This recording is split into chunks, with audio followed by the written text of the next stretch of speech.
What do I have in today's program? Is African media leading the way for changes in Africa? Is the question we are going to try and answer in today's program. Now, it is a question, of course, as I said, what we're going to answer, it's now being asked by many African political observers, both at home and abroad. That question, by the way. Now, with the internet making the world a global village, issues that used to go unnoticed to Africans are now front page news on the continent.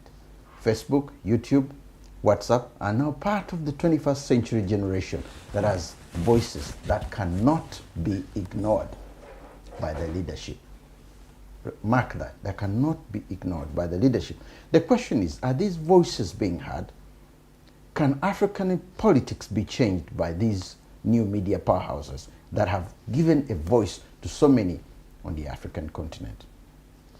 With me in the studio to discuss this issue is Mr. Henry Piers Kubaka, a journalist and media consultant here in London. Welcome to the program. Thanks for having me. Yeah. Well, you've had that. You have worked in the media industry for such a long time. You've seen the African politicians come and go. You're seeing the changes that have happened just as much as I've seen it. Do you really think we're entering a new generation, a new era, ever since the coming in of these media houses, the Facebook, WhatsApp and X and YouTube? Do they have such a huge impact? Because this is what observers are saying. They have a huge impact on the way Africa is heading. Definitely. Politically, yeah. Most definitely. There's no ifs and buts about it. Yeah. Because today with technology, we as media practitioners or experts, we have to work differently. Yeah. No, it's not like the same thing that used to happen 25, 50 years ago. Yeah. Right? Today, it's all about speed. It's all about, right now, right here.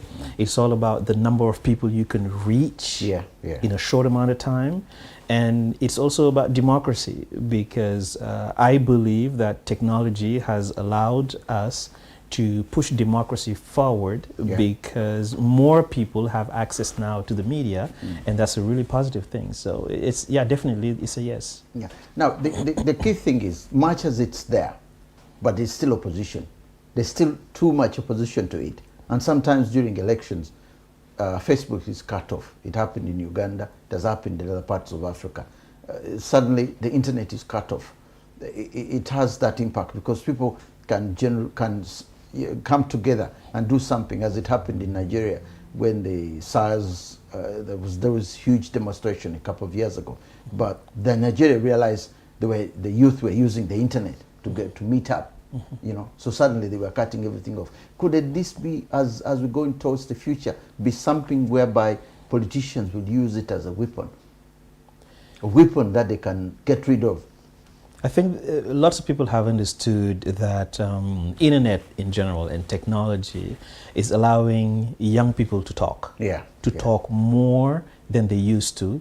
The internet today is allowing young people to be aware or to be more aware than young people, let's say 25 or 50 years ago. So most definitely there will be, and there is a tendency for politicians and leaders to keep an eye on it because they want to keep an eye on the lid. But what we're seeing in Africa right now is that it doesn't matter how much you try to interrupt their process, young people will find a way around. Bypassing it. Now, sure enough, we in most countries in Africa, we have one hose, so to speak, bringing in internet. And once you block that hose, nothing is happening anymore. Right. Yeah. So once you block that. Once you close that hose, nothing is happening. And that is where the issue is right now. It's yes, internet is here, but how do you control the internet? If you control the internet, you definitely will control information. But it used to be the satellites. Now it's the satellites, the internet. So yes, politicians have had a tendency to use it so as to block information.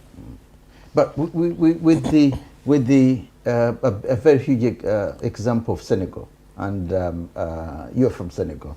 The current president, Bassirou Diomaye Faye, he campaigned on social media. He's a young man. He's a very good example of the future of Africa. And when most of us heard that he was elected president, there is a lot that we all started asking questions. How did he do it? And then, of course, now the documentaries are coming up where he has been and what he has been doing over the years, and you know the kind of things that he's going to lead. And he has already said, I'm going to be very open.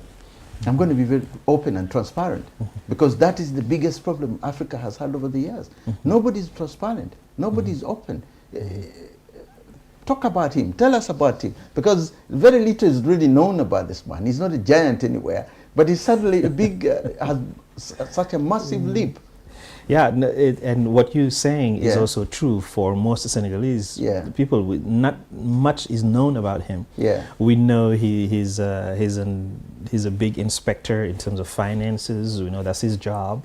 We know that he graduated from a very well and highly regarded school in Senegal. That's where diplomats and governors and those high level leaders in the administration, that's where they graduated from. That's the school he comes out of. He was part of not the government, but he was part of the technicians who work on government finances. And what we also know is that he was a member of the opposition. A political party called the PASTEF, and he was number 2 of that political party. That's when people started noticing him, but not much is known about him. People, ever since he became president, of course, people went digging out information, and you have pictures of him when he was a kid, or pictures of him when he was a student, so those kind of things. Do you see him being that successful? Because the way things are going, and what we have seen so far, it's like what's going on in Senegal. And this could be an example to the rest of Africa and the other parts of Africa. Is there a possibility he will succeed where others have failed? Yeah, I mean, if we say possible, there's always a possibility, but those who believe in prayer should pray a lot for him and for his government, because we know it's not easy. Because when I say they, he and his coalition and his party, they campaigned on change. That's what they campaigned on, and that's what they told young people. We're coming, give us, trust us, and we'll change things around. We'll move things around. Now we know that with a 5-year mandate or tenure, moving things around might be slow, might be difficult. You might be finding there are obstacles that you weren't fully aware of. You might have new friends. You might get rid of your old friends. Lots of things will happening. So a chance they will succeed. We hope so. We really, really hope so, because if they don't, Senegal is very good for one thing in terms of election. Vote you out. Oh yeah, they vote you out. So there isn't any theft as far as that is concerned. No. There's no way out. No, maybe in the future, which we don't hope. But so far, we've seen that in Senegal, since 1963, when we really started voting for a president. Before 1963, we voted for other structures. But as an independent country, it was in '63. Excuse me. This is the 5th time we vote for a president. And so this is the 4th time we're voting somebody out. Because the promises weren't delivered. So that's what Diomaye is faced with. Now he better deliver, and he better deliver soon. The problem is a young man, no political experience, and expecting things to be black and white. And this is what the article was talking about. There was an article on Africa in one of the African magazines here in the UK. When someone was saying that he expects things to be black and white, but the problem is Africa is not black and white. Africa is black and blue. In a sense, what he means is that things don't seem the way they are. Somebody will try and convince you that that bottle there or that things here is not glass when it's actually glass. So there is always that element where people who have been stealing money, for example, corruption and all that, they'll fight to hold on to, just like what's happening in Nigeria and other parts of Africa. They'll hold on to something that they have. How is he going to maneuver this? it's going to be very difficult for him to do that, because if you try to get certain people out of their positions and you know that they're not doing enough, they could undermine you. True, and you're right in raising the age issue vis-a-vis the experience. Yeah. Because as you were asking me earlier, what do we know about Diomaye? Yeah. Not much. It's not somebody who were part of politics, people who's been in power before and who was voted out in his party, he never was a member of parliament. He never was a member of any government. He hasn't been anywhere. Anywhere that would say, okay, we're seeing Basil in the next 5 or 10 years. We think this guy might become a president. It's not, because he's learned from his experience or something like that. And so a lot of people, a lot of analysts now are saying, okay, what the people of Senegal are saying is give him time. He will learn. Because when Macky Sall, who was voted out, when he became president, I think he was 45. And lots of heads of states in this world where Obama was young comparatively to the Reagans and to the Clinton. Macron in France was young when he came as compared to the Mitterrand and the Chirac and that kind of stuff. So people are saying in Senegal, why not? Of course. Why do we agree that other people get that chance and somebody in Africa doesn't get that chance? Now, the big issue is, will he be able to deliver? That's really where, because we shouldn't forget that now he's got like carte blanche. The people of the country, close to 55% of the people who voted said, you are our president. Now, you have the entitlement. And it's been a week now since he was installed, and everything. Now he's running the country, and people are saying, "Go for it." But we're watching. Exactly. And go for it. We're watching, and I suspect now, as from an analytical point of view, I suspect people will give him a grace period longer than any other president in Senegal, because people now are aware that with this guy, we voted him in for change. And we're ready for change.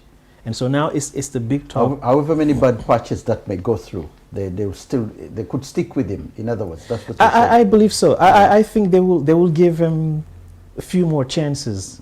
I think because they will say he's young, and as you've noticed in Africa, half the population is below 20 years old, even more than that in Senegal. And so the way they think, the way they talk, the way they do business, the way they conceive things is very different from what the 40, 50, 60-year-old people are thinking about. I want us to go back to part of what your work when you worked with the USA Department of State for Research on conflict resolution in West Africa. My viewers will probably want to know, a conflict resolution in Africa is still there. It's still going on. Is however much you're going to sit down and renegotiate, you can't sit down with Boko Haram, for example. You can't sit down with certain political leaders and they come to terms. It's been a problem that has affected Somalia over the years. The clans are sitting and they have failed to come to something. Africa has always had these issues. Why do the Americans and the British or the EU, they're so keen on doing most of these researches on us, rather than helping in a way to end this resolution? How does this work? The politics of it is so tricky. The project I was running was funded by the US Department of State. What they wanted to get out of it was to understand how conflict works in a certain area in West Africa. Right. So scholarships were distributed to people doing research. What I believe is one of the biggest achievements was, and this is a direct answer to your question, until we have Africans doing research on African conflicts, not much will be sorted out. Because as you know, when you do research, you need like 4 or 5 years before it's published and before yeah. But in Africa today, you have universities, you have academics, you have people from university, you have researchers who can dig and bring out the mechanisms of these conflicts. So, for instance, we had 3 areas. One area was the traditional methods of conflict resolution. Sitting down, yeah. Yes. Can we do research on what are some of those mechanisms so we can bring them out? Okay. Another paradigm was religion, yeah, and conflict. Yeah. Whether it's monotheist religions, whether it's traditional religions, whether it's traditional beliefs, but spirituality and conflict. How can spirituality resolve conflict? Okay. And the third area was media and conflict. Okay. Are the media making it easier? Are they solving or are they creating conflict? Okay. So I think when the Americans, the British, the French are putting money into the research, yeah, I think now it's for Africans to own that research and say, okay, you know, you see, you can't really go and talk to Boko Haram. You can't. Yeah. But how do we make it so that we find now solutions to what triggers conflict, right? It gets to a point where sometimes you cannot. Conflict will happen. Yeah, yeah, it will definitely. Now, where does ethnicity comes in? Because ethnicity has been a major problem. The tribal issues, even in Uganda or Somalia and so on, and all the other countries, even in South Sudan, the issue of which tribe you come from, right? And there have been tribal wars. Even in my country, my tribe, there have been tribal wars with other tribes, and some of these things go way back, right? In the 200-300 years ago. Oh yeah.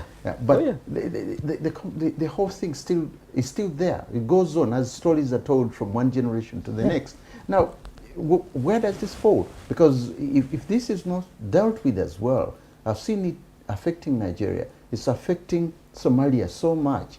People speak the same language, they worship the same God, but the initial part of it, Ethiopia, the reason why we had that in Horn of Africa in Ethiopia was because Tigray region and the other part of Ethiopia, it's a simple thing, very simple, but those ethnicities are there. Yeah. Where do they fall in that research? It falls under everything that's spirituality. Okay. Because then you're talking about culture. Oh, right. You're talking about the cultural drivers. Yeah. Right. Yeah. Religion will allow you to walk into the situation. Yeah. Then you can analyze other drivers. All right. The way you dress. Yeah. The kind of food you eat. Yeah. Your agricultural system is cause of conflict. The way, look at Darfur. Yeah, Darfur. Look at Darfur. Yeah. Right? Yeah. How the conflict came and all of a sudden it was black versus white. Yeah. Right? Yeah. And people only eventually realized that it wasn't black versus white. It was an issue of land. Yeah. Land ownership. Yeah, I know. Right? I know. And so it's all these drivers, but you're going to have a main driver in terms of research to allow you to open the door. But then you will realize that the way, even when you take the example of Eastern Africa, of Swahili, Kiswahili. Kiswahili, yeah. The Kiswahili spoken in Uganda is not the same as in Kenya. The root is, but you have the variances. And now when conflict comes, or the people who bring us the conflict, or the drivers, I should say, when the drivers come in, the drivers will stick to those variances and exploit those variances. And so you see, and so that's the cultural driver that comes in that will be the big rap. Yeah. The issue of Rwanda, for example, Kagame recently was addressing. We all know what happened in Rwanda yesterday, and the massacres that what took place there over 30 years ago. It was celebrated recently, and the question has always been asked: could this thing be repeated in other parts of Africa? Could it be repeated even in its land itself? If it's not dealt with, if it's not dealt with maturely and understandable in a way that people can understand it, already the Tutsis who are in Congo, looking at how they were treated, you know, of course they don't know. It's like they did crimes were committed, but they are saying no, we have to go back to Rwanda and also do some damage to the Hutus who are there. I mean, unless the educational structure is put up and people get to understand and get to learn, and you know, as we're talking about the media as well, how do you see this happening in terms of education as one of the key elements, and in terms of, say, we can spread the media, but if somebody is not fully educated to understand it, yeah, they will always interpret it differently. Yeah. Disaster can happen anytime, and disaster can happen at a scale that's bigger than we've ever seen. I mean, it's just that's in Africa. I mean, disaster is ready to happen at a scale that is just a simple thing. Just a simple spark. We hope not, and that's why some of this research, some of these efforts are encouraged, so that you know, we can deal with it. As you're saying, whatever you do in Africa at the moment, and you're not allowing education to be the engine, we're seeing it. Things will be difficult to achieve, because it's about knowledge. Yeah, it's about knowledge. But the thing is, how do we benefit from these researches? So, for example, there are so many. This lady I had over 2 weeks ago worked with the UN, worked with the World Bank, and researches were done, paid for by the World Bank, paid for by the UN as well, on Somalia and other parts of Africa regarding, you know, similar researches were done. But the thing is, the question is always, how does Africa gain from them? Because if it's paid for by them, it's in their interest. The EU interest, you know, it's not in our interest. Yeah. How do we get to gain from these researches? Like the one you did, for example. What did we gain from it as Africans? That's exactly the point you were making about education. We got to do our own research. We got to fund our own research. As long as we're funded by somebody else, that somebody else has perfect control over what they're funding. It's the same. That's why she was annoyed. They didn't release. They didn't release the last portion of her research. It was never released. Well, it's like when you do fundraising. We do a lot of fundraising for NGOs and stakeholders and for different causes. But if I'm asking you money to fund something, and then I want to turn around and say, Steve, you know what? You stop here. Let me run with this with this operation. Steve will say, hang on a minute. I have interest in funding this. So it's the interest in the funding that we need to control. Okay. If we don't control the interest in the funding, then there's no way. I mean, I'm not. Let's call it. You know, I'm not funding research. If I had the money, I wouldn't fund research that I don't have any interest in. because you know, a lot of that money comes from taxpayers' money. In the US, in France, in the UK. So how am I the leader of a country and I'm using your dollars and your pounds as taxpayers, and I'm putting it into something when in your country, you're telling me, what about the homeless people? What about people who are hungry? What about people who can't afford heat? You know? I get your point. So the answer to direct answer to your question is, Steve, we gotta control the interest and we gotta fund, because the money is in Africa. I know, because I've done a lot of fundraising. The money is there. So we just have to. And again, it's education. It's the knowledge that, you know, we got to do this research. We got to benefit from this research. And for us to be able to benefit from it, we got to fund it. It goes back to the politicians at the same time. Because even if you take it to them and you've researched it, I had a student who was doing, I think, his thesis in one of the studies in Uganda. And I think he went back to the government with his findings. He was doing a PhD and he had done a lot of that research. And when he got his degree eventually, he went back with the entire research and said, look, I came to this place and this is what I did and blah, blah, blah. can you do something about this? And they didn't. They No. didn't. They didn't see the point of doing anything. He had to come back here to try and find the funds to do that, because it all comes back to knowledge. How are you going to force politicians in Africa, even if they haven't funded something, something which you've gained knowledge on, and say, this is what we need to do? But now, how are you going to convince them? You need to be very good to convince them to accept what you've researched on. That's where we need to be professionals. Yeah. That's where we need to be professionals. Yeah. I do the research. Yeah. That's my job. Yeah. I don't convince. I do research. Yeah. Right? If I convince, I don't do research. I convince. We got to be professionals, Steve. And that's how it works everywhere in the world. Yeah. Why isn't it working in Africa? Yeah. We as communicators, we take research, hundreds of pages, that we narrow down to a couple of pages, and we do infographics, we do all sorts of things, and because there are tools and ways to convince, to even present your work to somebody. Yeah.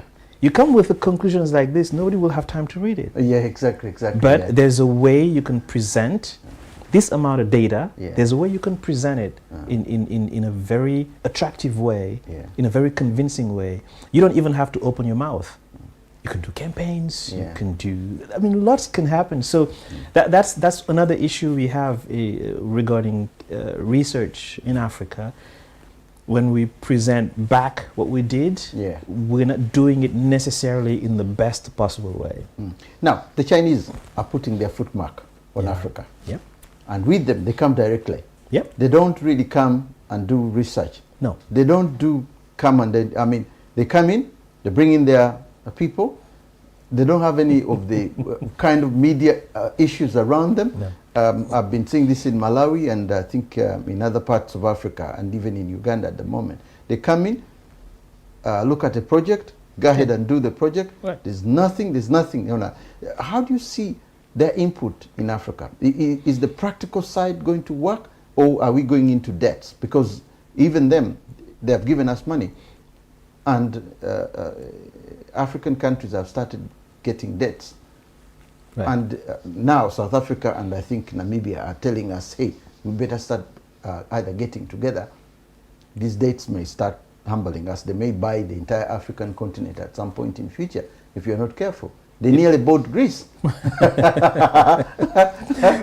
we laugh about it, but until Europe said no, you can't take Greece. You can't do this. You can't do that. Yeah. we laugh about it, but let's go back to basics to answer your question. Right? Yeah. I know in Senegal there's a whole district. Really? That now could be called Chinatown. At first, just like Malawi. Exactly. Yeah. They. How do they do it? Yeah. They come with a very simple plan. Yeah. You know, it's not complicated. They know, they don't want you to be thinking that they did research, but they know what you need. They know what you want, and they know what's in your pocket, how much money you got. Yeah. Right. Yeah. And they know you don't have it. They know you don't have it. When school is about to start, they will flood you with items that are really cheap. Shoes, cheap shoes, cheap bags, cheap pens. I mean, cheap in a sense that you can afford, because they know this is what you can afford. You go to Beijing, man, you see same piece of paper. They will tell you, this is £1, this is £50, this is £1,000. You take the one you want. Now, if you take the £1, take it. And so in Africa, we're sitting there and saying, well, China is flooding us with bad stuff. No. We are accepting the bad stuff, because you go to Beijing, you will see the difference, right? And so the other thing, so they're very good. Well, they've been very good at finding out the bite point for them. Which is most places in Africa. People want to afford things for their children, for instance, to send them to school, but they can't afford the shoes, the bags, the pens that are available. So China will bring you things that you can afford. It may not work for long, but at least your kid will have shoes to go. You can afford it. That's one part. At a higher level now, we're hearing that they are taking out of the continent, they're taking a lot of stuff with them. Of course, of course, of course. In Senegal, we know, you know, cashew nuts or no, timber, yeah, and also iron. You know, lots of stuff, fish. Yeah, yeah. Lots of stuff fish. are going. So now it comes back again to the leadership. Yeah. Will your friend Jomai revise those things, that way of doing business with the Chinese? Yeah. That's the question that's on the table. But they've been very good at finding an entry point. Yeah, they will, because the key issue, the reason why they find it very easily is that they already know the weaknesses. Yeah, they did research. They did research. You know, their universities are very good universities. You know, and they've done research, very meticulous, very practical research. So they have a lot of data that they've been accumulating in the past years. Yeah. And so it's only in the last 15, 20 years that people are realizing, wow, China is here. My friend, China has been here. Yeah, for a very long time. Yeah. It's just that it's only now that it's that visible. But, you know, they did their research. Again, it's like research you do, you figure out sociologically, anthropological research. You do all these things so that, and you have a vision. You have a vision in terms of a leader. The Chinese had a vision that at some point they will flood the market because there are things in Africa that they need at a very cheaper rate than they can find somewhere else. So they started working on it years and years ago. And it's maybe in the next 5 years, China will be obsolete in Africa, and maybe somebody will come in. It's already there. The education system is a major thing that we in the media have not been sort of highlighting for a very long time, whereby changes have to happen. What the British and the French and all that left years ago, the structure of the education is what we have. Is what we still have 60, 70 years ago, which was left to us. Now, we in the media, we have tried our level best, and you've been teaching some of journalism and so on. Now, do you see, is it going to be a game changer with the change in education, or is it going to be, because if we continue with the same mark that we have had over the years, even if we have the social media running up left and right, there won't be any changes, because we need to a change of mindset as well. So if the media comes in the way it has come and is changing the political landscape, we also need to change the mindset. Right. Yeah. And it's got to change. How can that happen? How can we change the mindset? You're so right. It's got to change. Yeah. Because it's not working. Yeah. Right? You go to the Dakar University. I can talk about Dakar University. That's where I graduated from, and I can talk about it because it's my country. Nobody's going to come in and say, "Why are you talking about Dakar University?" Yeah. You go to Dakar University and you look at the conditions under which students are working. It's a shame. Really, amphitheaters are packed. You know, in some places, you know, light is an issue. Yeah. You know, it's packed, and there are strikes and not enough teachers. Money hasn't been put down to. As I went to the amphitheater that I studied at about 25 years ago, and it brought tears to my eyes. Really? Yeah. And you're like, it's still the same. It's still the same. It's worse. Yeah, it's worse. Yeah, it's worse. And you see students who are sitting on the stairs outside because the amphitheater is already packed. Yeah. And I suspect it's not just Dakar. It's in most countries in Africa. Oh yeah. Right. Yeah. The buildings are old. You know, they've been maintained, and the professors are not paid enough to do a job the governments want them to do. So a lot of them are finding alternatives. Of course. So the teaching methods, the methodology, the objectives, all of that has shifted so far from the essential, which is delivering knowledge to a generation of people who can take over. Right. This is where the media comes in again. Because if these things are not highlighting, and you said this money, all the money that, because the one issue about Africa at the moment is that the population has increased in Africa. Now, because the population is going up, a lot of young people are unemployed. Right. Because governments haven't planned for, they don't have 10-year plans for, okay, if we need 2 or 3 more hospitals here, we need 5 or more universities here. They've remained the way they were in the 60s, yet the population has gone up. Right. You know, because I was told the same thing at Makerere University. The number of students at the university has gone up. Yeah. But the university has no new buildings. No. Nothing is new. It's still the same university that was built in the 1960s.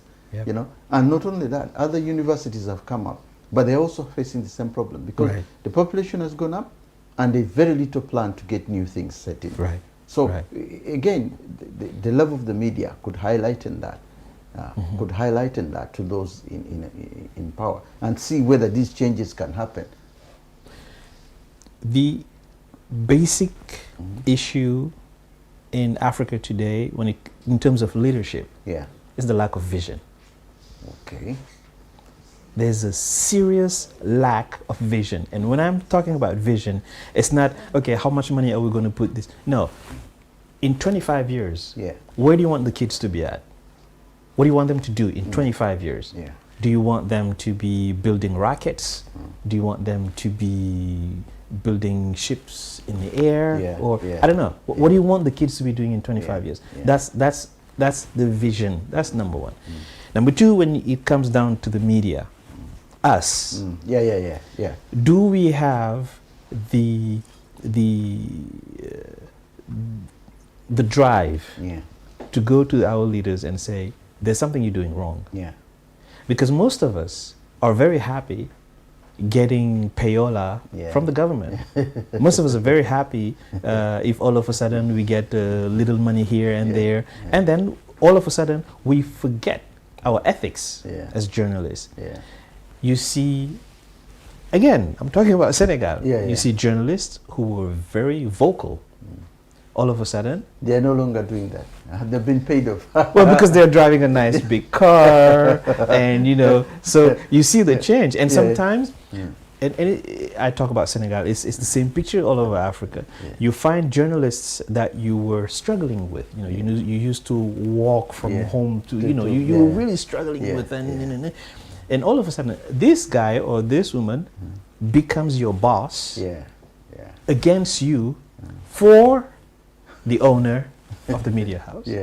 And so you sit there thinking, wow, there's something I'm doing wrong.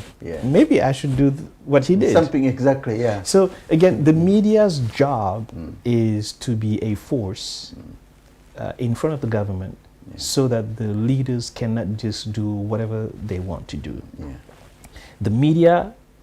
The media's job is to be there and to tell the government accountability. You gotta be accountability. You gotta be accountable in your governance. But when things are not on grass level roots, because the biggest problems I've faced as a journalist as well, and other journalists face. If you go on an individual crusade, you can't win. No. You have you'll to disappear. Obviously. You'll disappear. You can't win. Now, it has to be a united front whereby even if the man is going to give money, he will have to pay nearly 20 to 40 journalists to do that. That's right. Which will be very difficult. That's right. Because it's easier to pay one person, but not 40 to 50 of them. You're putting a finger on reality. Salaries, the wages in the media houses in Africa. Look at them. I mean, what can you do with your salary, with your wages? Nothing much. So if somebody comes to offer you on a one-time basis this, because I want you tomorrow to write on that, and I want you to change the title and to do this, people say, well, you know, you have media houses, you have people who are media owners, media house owners, and they're having difficulties paying their staff. Exactly, because and they end up being friends with the leaders. The thing is when we look at the lady Fowl who was here about 2 weeks ago, and her explanation was the changes that have come mainly in Somaliland and in Somalia itself have come from the diaspora. Yeah. Now, countries that have had, like the Somaliland, have got a lot of people in the diaspora. Absolutely. Now, the diaspora people have such, if this information is allowed into the country, you know, then it works as part of the education structure. Absolutely. Because then they will understand we are talking about a place where we can do something so that even if somebody in authority can't do it, even if he bribes someone else, it won't work, because someone from the diaspora has been in the diaspora and has reached out, and whatever he or she has said has affected those within a village level. Maybe that way it can work. Steve, your friend Jomai, president of Senegal, better not fail, because the diaspora is watching him. to your point, right? You talk about the diaspora. Your friend Jomai better not fail, because the diaspora is watching him, and watching him very closely. Because, of course, what you're saying is true. In Senegal, the diaspora contributes to the GDP. Of course. No, even in Uganda, and I think several parts of, I should say, Somalia especially now, and Kenya, and we've got a lot of people who are living abroad. In the diaspora, Steve, in Senegalese elections, the diaspora usually, well, for the last 25 years, the diaspora has been voting for the opposition. Okay. The data is right there. And so the diaspora helps unseating people. Really? Oh, really? Yeah, the diaspora brings in money. Yeah. You know, when you have, again, let's go back to education, you know, when it's, you know, you have to register children. And you got to take them to school, you got to buy them. Diaspora sends money. You got to build a church or a mosque. The diaspora sends money. You got to, because the diaspora is not there sitting and waiting for the government to do anything in Senegal. No. They're building schools. I know. Schools that the government tried to start. It's been 25 years. Every time happened, you were saying earlier, leaders come and promise things. Nothing. Diaspora sends in money. Diaspora sends in money to, I mean, basic things, to make clothes, to etc. So, your friend Jomai and any other leader in Africa knows your new friend. They better know that diaspora is watching. And so it is a democratic tool today. The diaspora is helping Africa leap forward. You know, and be able to say, right, we live in a certain setting and we know what's possible. We're not trying to recreate the US or the UK or Paris at home. I think Senegal is a very good example to the rest of Africa. What's his name? The former Liverpool player. He's from Senegal. Sadio Mane. Sadio Mane. And he's a very good example. I watched one of his interviews, and the kind of things that he has done as a one-man kind of band in the areas where he comes from. He's even ashamed the politicians in that area, because over the years they learned they were being given money and nothing was happening.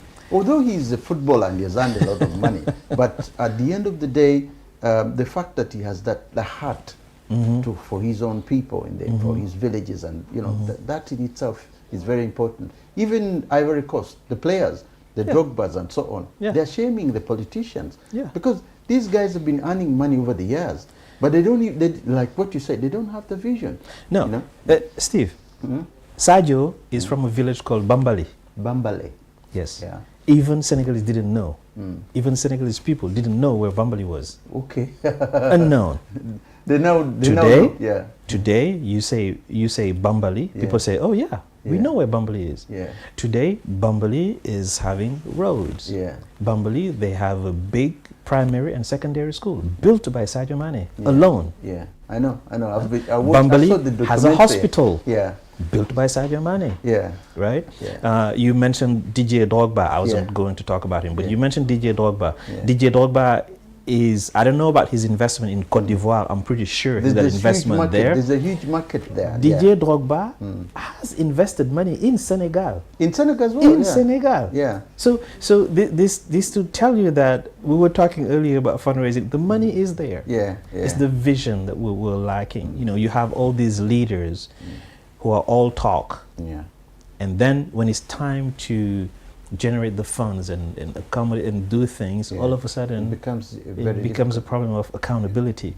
What Sadio Mane can do, a government can't do. Government would have done that. It would have done that so many times. It would have done that so many times over. And look at the somebody like Drogba, somebody like Sadio Mane, and we're hoping that Jomai will be that way too, because they're inspiring kids. They're inspiring kids. Today in Senegal, kids who look at Jomai will say, you know what? I become a politician. I will become president. Parents can say, you know, you got to study so you can be like Jomai. Like him, you know, it's the same way. Well, it's not a good example. You know, be like Mike. You know, the Michael Johnson, all that kind of stuff. Basketball, but in basketball and stuff. But today, you know, those are examples. And Africa, we need those. We need those people to set the examples, the trailblazers, you know, somebody like Drogba, you know, somebody like Sadio Mane, and other Yaya Toure, and other football players, where kids can have a role model. Kids can look at them and say, "Wow, I don't know what I'll be tomorrow, but this." But I think I'll be close enough. I'll be close enough to. I'll be close enough to be like him. Right, be like him, right. And you know, Jomai, you know, all of a sudden, Jomai, when he was sworn in, people were watching him, and people say, "No, this is not the same Jomai." He looks different. He looks so majestic. You know? Suddenly, he's becoming a proper politician. I just hope he doesn't change. Let's pray for him. Women are always a major issue when it comes to Africa. The traditions usually holds them back. They raise the children, the traditions that we have in which we look. Now, in your opinion, you've been around, you've seen them, you've taught them in schools where you've been, you've seen. What is the major issue? Because countries like you, of course, I always speak in terms of Uganda, Rwanda, and so on. I've tried to move them, although to a certain extent, there is a level whereby now people are saying that they're being pushed when they are not ready, but because they want to do the numbers. This is one parliamentarian was telling me in Rwanda.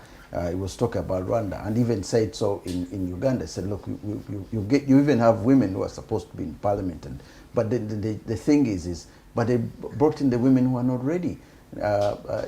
Who could? Is it happening too soon? That we have had president, of course, of Liberia, and we've had president of Rwanda, of Malawi, and you know, there are several of those in higher position. But how do you see their rise? I think men are scared of women. And when I say that, you look like a Ghanaian, A Ghanaian friend told me that as well. He said, most of the Ghanaian men. No. I think men my boss will probably prosecute me for this. then he'll prosecute me first. But men in Africa, at least.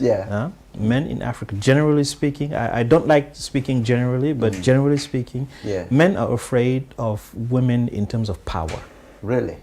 Yes. So we're still putting women, we're still treating them in a situation of, as a man, I am giving you privileges, but I control that power. Okay? I'll give you a basic example. One of the projects I worked on was on reproductive rights. Okay. You know, these issues of, you know, who owns a woman's body. Now that is big talk. I know. It's one of the biggest. That is. When you pay bride price, you own that. You paid your money, right? And so the narrative, it's the narrative. The narrative is still a male-dominated narrative. How do you want to talk about women when you don't recognize their right to own land? How do you want to talk about women being part of something when they cannot inherit anything?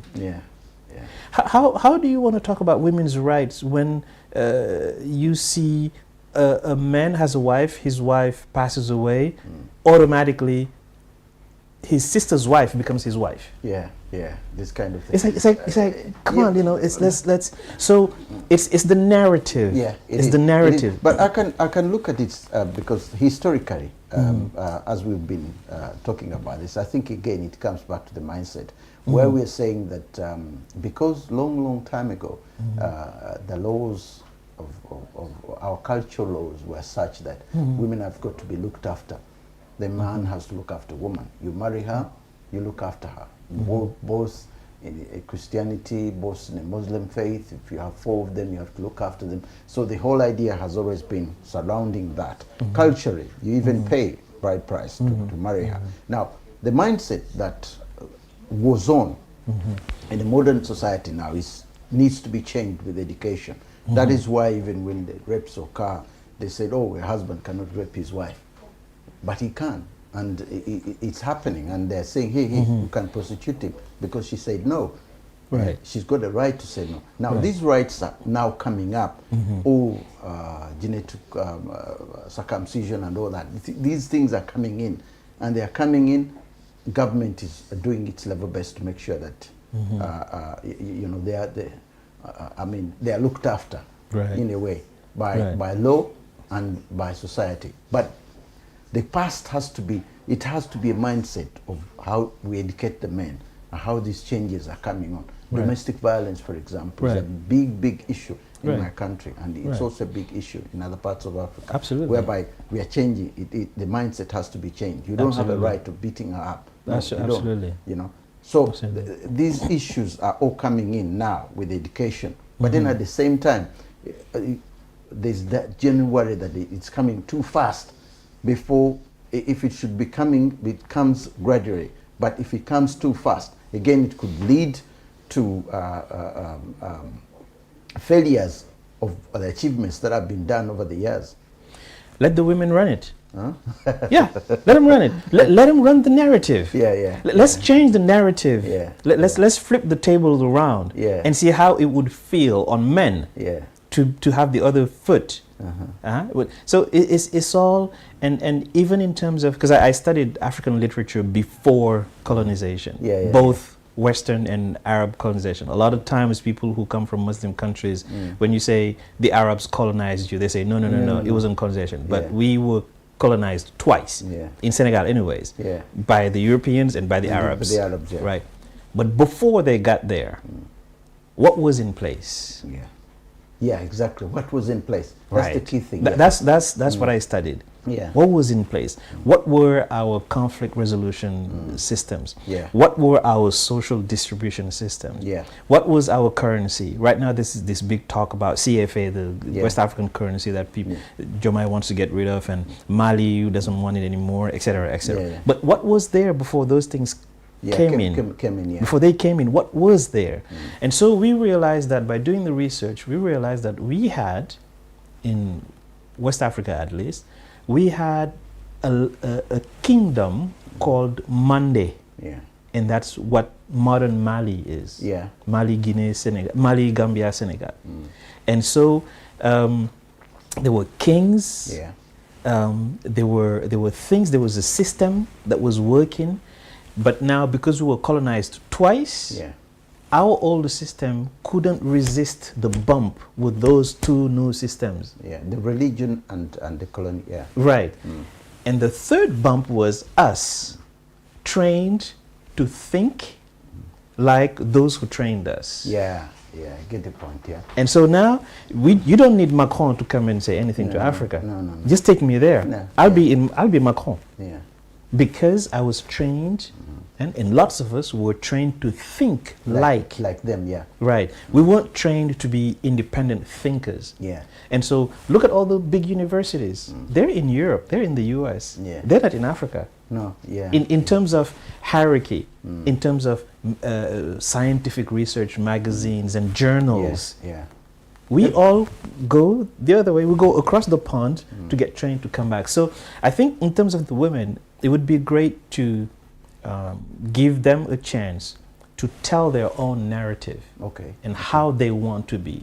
For instance, we worked on reproductive rights. Yeah. There were some women in a village who were interested in contraception. Okay, so legally speaking, it's the man who decides what if his wife is going to have to use contraception or not. In some parts of Africa, the women did a little group. Yeah. And they got help to get their contraception. Yeah. Right. And so for a year or two, the men realized that there were no newborns. Yeah. So they started talking about it until somebody told them the women in this village have an insert in their body somewhere. There won't be any more babies for a long time. Right. Yeah. They dragged their wives to the health center to go and get them. And they out. attacked Yeah. the nurses. And they told them, whatever you did to these women, pull it out. Yeah. And legally speaking, they were right. They were legally speaking, they're in their right. In many countries in Africa, a man cannot be forced to have a DNA test. A man cannot be forced. No, but a woman can be forced. Yeah. And so in many places in Africa to this day, a man cannot be forced to take a DNA test so that we can prove whether it's his son, his daughter, his kid, etc. Now, let's flip those around. Let's say now, men, you got to take the DNA test and women cannot. I think, again, it's a problem of vision. It's a problem of narrative. Yeah. How do we, as a society, how do we as Africans, how do we as human beings, how do we live together? Right? How do we make sure we create harmony? How do we make sure we create happiness? It comes back to education again. I think the level that all the issues that you're talking about will require probably male education, because where you sit down with the young men and start educating them, because when a pastor suggested this in Uganda, he said, look, we started having a divorce rate like the one in Europe. And he said Christians can't, one pastor in Uganda was suggesting, and I think several MPs and other people, even in Kenya, they are now telling them, you know what we need to do? Before the wedding, you need to go and have some kind of level of education. When you sit preparation. Down, preparations, because it wasn't there. You are taught what to do. You are taught how to treat your wife. You are told, and she's also taught how to treat you. Because initially, even in my tribe, it is the woman who was always trained how to treat her husband. But the man was never trained. Her aunties used to train her how to treat you. That's all over Africa, Steve. Yeah, but no young man is trained how to treat his wife. Now, the structure is changing. Say, hey, we want to cut this. Let's have the two of them sit down. Let's have them, telling them that, listen, this is her rights and so on. So that the whole idea was first to end domestic violence, secondly to also encourage them to keep talking. Because the failures have always come about because I'm in control, therefore you can't ask me where I'm coming from. I am the man. Legally, I'm in charge. Yeah, exactly. So, but the thing comes in whereby we're saying, hang on a minute, even her, however highly educated, she's got to be trained how to treat her husband. Because he comes in with a mindset. It comes back to the mindset. Who is treating who?